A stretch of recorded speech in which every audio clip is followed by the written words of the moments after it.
আমাৰ মাজতে এনেকুৱা কিছুমান ব্যক্তি আছে যিয়ে তেওঁলোকৰ যিটো বস্তু নাই তাকে লৈ সদায় দুখী হৈ থাকে আৰু নিজৰ কপালক দুখ দি থাকে। তেওঁলোকে এইটো নাভাবে যে তেওঁলোকৰ ওচৰত বৰ্তমান যি আছে সেইটোৰে বহুত ডাঙৰ ডাঙৰ আনে কৰিব নোৱাৰা কাম কৰিব পাৰে।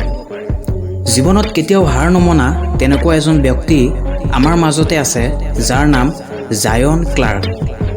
এটা বেমাৰৰ বাবে জায়নৰ শৰীৰৰ তলৰ অংশ নাই, কিন্তু তাৰ বাবে তেওঁ কেতিয়াও দুখী হোৱা নাছিল।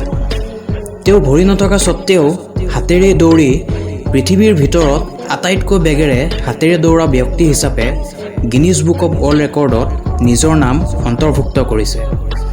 তেওঁ এজন ভাল মটিভেশ্যনেল স্পীকাৰ, বহুত ভাল এজন খেলুৱৈ আৰু তেওঁৰ বডিটো সঁচাকৈয়ে সুদৰ্শন। এতিয়াও যদি আপুনি নিজৰ কপালৰ দুখৰ বাবে মই এইটো কৰিব নোৱাৰিলোঁ, সেইটো কৰিব নোৱাৰিলোঁ ভাবি আছে, তেতিয়াহ'লে এবাৰ জায়ন ক্লাৰ্কৰ কথা মনত পেলাবচোন, যিয়ে শৰীৰৰ তলৰ অংশ নোহোৱা স্বত্তেও নিজৰ চেষ্টাৰ জৰিয়তে সফলতাৰ শিখৰত উপনীত হৈছেগৈ।